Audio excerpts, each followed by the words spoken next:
Hello, hello, hello. Good to see you. You get fairy dust, I get fairy dust, little Emily gets fairy dust, and all the little characters get fairy dust. And it's time for another video talking about the book Codependent No More. And we are on a new chapter, chapter 8, called Remove the Victim. This is the beginning where she starts talking about what's known as the drama triangle. It's Cartman's, wait, no, Cartman is Carpman. And this is the drama triangle. So codependence, we think of ourselves as always in maybe even the victim, or maybe, but mostly the rescuer. So that's our main, I would say, our main mode. So the Cartman triangle, drama triangle, means wherever you find drama, just know this, like wherever you find drama, I want it to be your new homework to see who, when you're not in the drama, you can do it. It's hard to do it while you're in the drama because you're overwhelmed by the drama. But if you're noticing drama, you can practice with just like in the world when you see drama, or when you're noticing it in your family or with your friends or whatever. You can notice like who is there a rescuer here? Who's the persecutor? Who's the rescuer? And who's the victim? So those are the three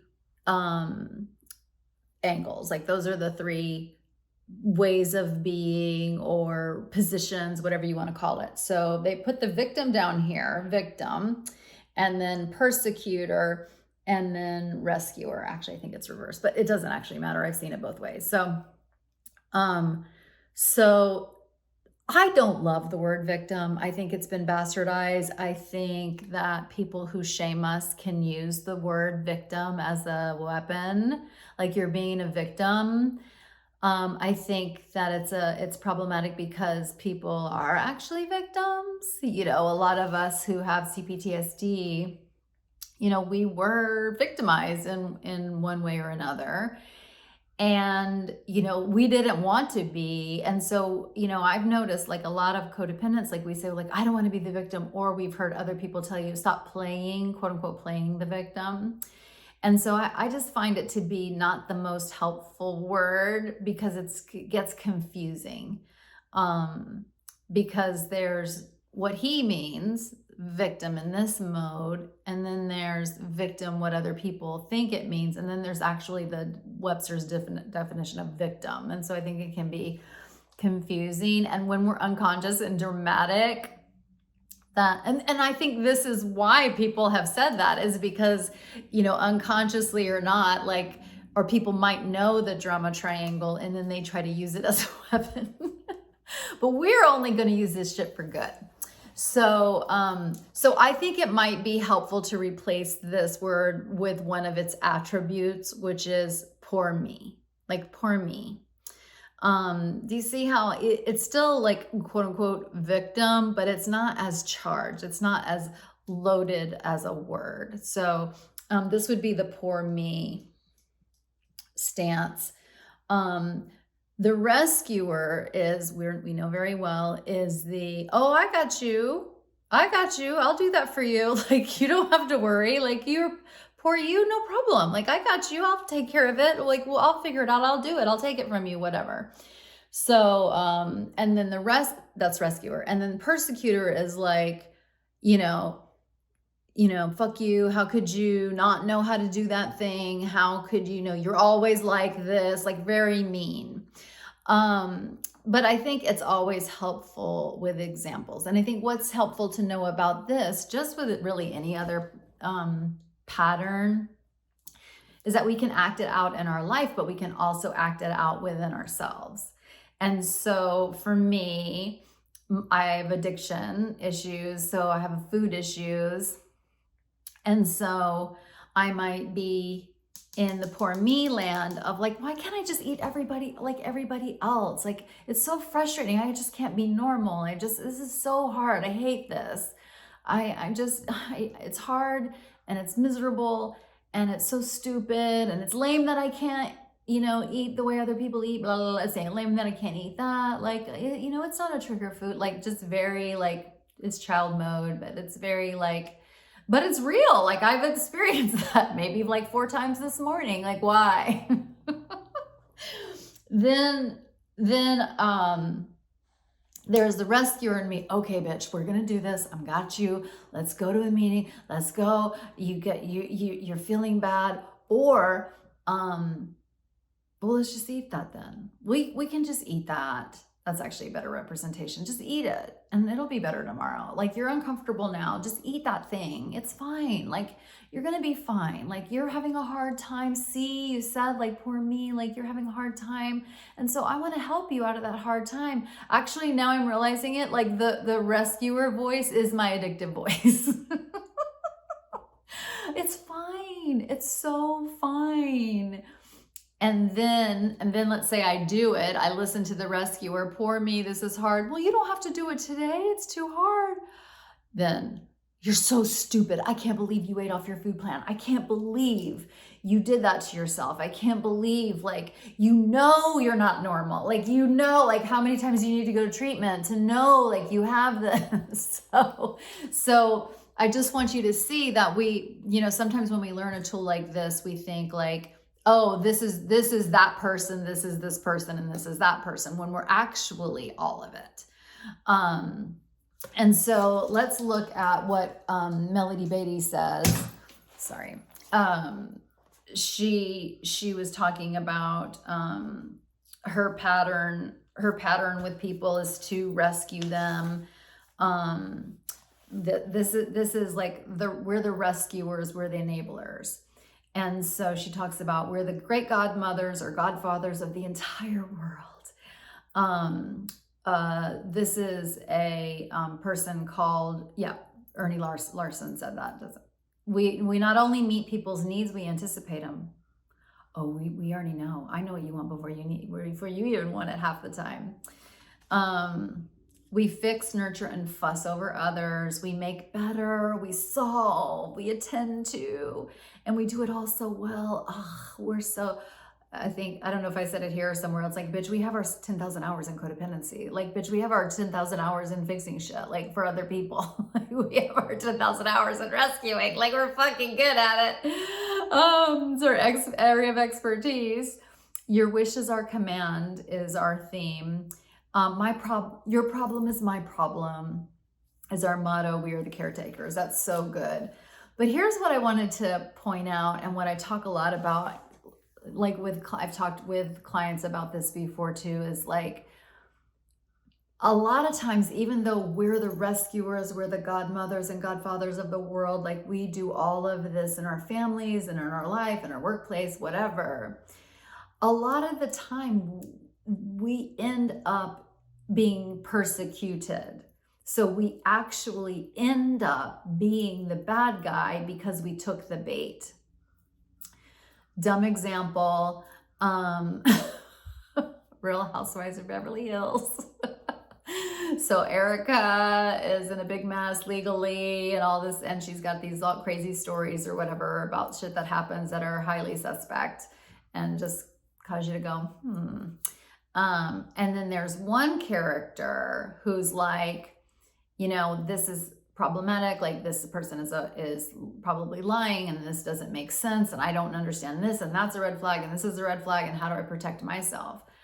But and so in a way you could say, I mean, that does sound persecutory, but let's look at it as she's trying to rescue the whole group. Like she's going to give voice to this. Like she's going to point out that there's a problem here or whatever.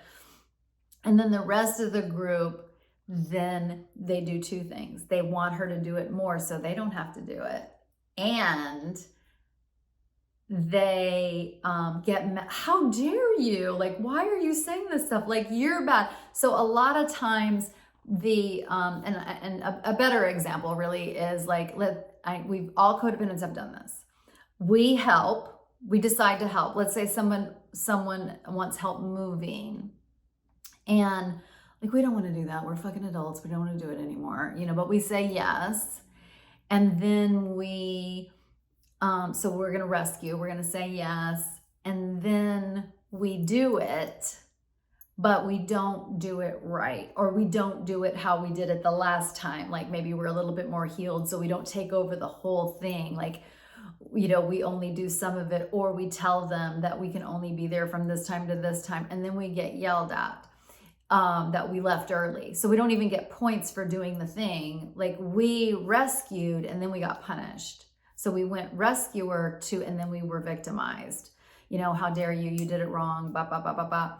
Even if, let's say you're not healed and you just spill blood to get help and do all this stuff, and you put your stuff on the back burner and you put them first and you do this whole thing, you still, let's say at the very end, you're a little tired and irritable and you say something that's not like sunny and bright, you will get yelled at. And it's like, wait, I decided to come here and help you. So that's just a little reminder that a lot of the time a rescuer, quote unquote, will end up right in the victim's slot, because ultimately people they would like help and support, sure, but they don't want to be fixed or rescued. And the minute we do that, we make, when she said really good, your problem is my problem. So if that's true, your problem is my problem, and then I solve your problem to the best of my ability, and you don't like the way I solved it, or you don't like, let's say, it can always go wrong if we're dealing with another adult. Like you didn't solve it enough. You only solved it for today. Think of like, I spent all my money. Well, let me give you some money. And then tomorrow, like, well, I gave you money yesterday, but that didn't count, or that, like, it's really precarious, really precarious. One time, a really long time ago, my therapist told me, people pleasing, fawning, what we used to call, before I came in contact with Pete Walker's work, he used the word fawn. For years, like for 10 years, we've been talking about my Santa Clausing. And so that was my word for it. And I did a lot of saving the day. And she just said, saving the day calls the Dementors. Saving the day calls the Dementors. And so I'm like, excuse me, what? And it's true. Like, I don't know of a time where I saved the day, not being supportive, not being kind and helpful, not that, like not, healthy interdependency with another person in my family, but actually rescuing somebody. It always didn't go well. And it usually ended up with me in that victim slot, and not me, like, again, it always ended with me in trouble. The one being yelled at is the victim. One being yelled at. So it always led me back to, that's why I don't think poor me is actually the best either. But for me, it's easier. I like it better than, but it's like, I'm in trouble. So the one that's in trouble is the victim in the drama triangle. Yeah.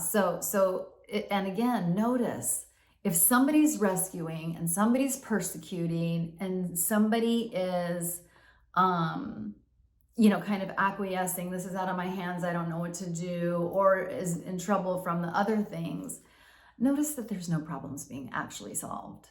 Problems aren't actually being solved, because if we solve a problem for another person in a codependent way, we actually haven't solved a problem, because the real problem is that another adult in your life doesn't know how to solve their own problems. And that's a pickle, because that's part of being grown up, is that we learn how to solve our problems. Doesn't mean we need to ask for help. That's why it's called the drama triangle. It's not called the calm and centered triangle. It's not called the, let's take care of each other triangle. It's not called the support triangle. It's called the drama triangle. So again, I think it might be helpful to, and I would say, like, automatically, you don't get to call anybody a victim, and you don't get to call anybody a rescuer, and you don't get to call anybody, you're persecuting me. That's, again, not helpful. We set our boundary instead, like, I'm so sorry, I'm not going to be available to be talked to that way. Thank you. But trying to pull psychology to win your arguments is, again, not helpful at all. So I just encourage, instead of teaching these things to other people, you actually use them instead. Like for me, it's always helpful to remember the minute I start teaching, I'm already rescuing. Like I'm already gone. I'm already, because children need teachers, right? But adults don't need teachers. Like if they do want a teacher, like a guitar teacher or a Spanish teacher, they can go hire that. They don't need us to teach them psychology. They never said they were interested in psychology, but why are you teaching them about psychology? All we need to do is set our own boundaries and take care of us. So the less, if you find yourself teaching this, you're either a rescuer or you're persecuting, because in a way you're saying you're a poor you. Poor you, you don't know how to solve your problem. So I'm going to teach you about this drama triangle. Let me hit you over the head with this drama triangle. So, and just with anything, any tool or any idea or any concept or any theory, if it's helpful, use it. If it's not helpful, it's out, it's trash, it's not helpful. Like we only do what's fucking helpful. So, but I wanted to just kind of give an intro to the drama triangle, just to kind of show you, because I'll be talking about it more inside of, the stories that she'll tell. It's just helpful to see examples, of stuff like that. So anyway, I hope that's helpful. Don't forget to, this is so awkward. I hate it. Don't forget to subscribe. I'm not going to say it like that. If you like this, please subscribe. If you find it helpful, that would be awesome and nice. You can hit the little, I'm not good at this. Forget everything I said. Just unsubscribe, actually. Unsubscribe immediately.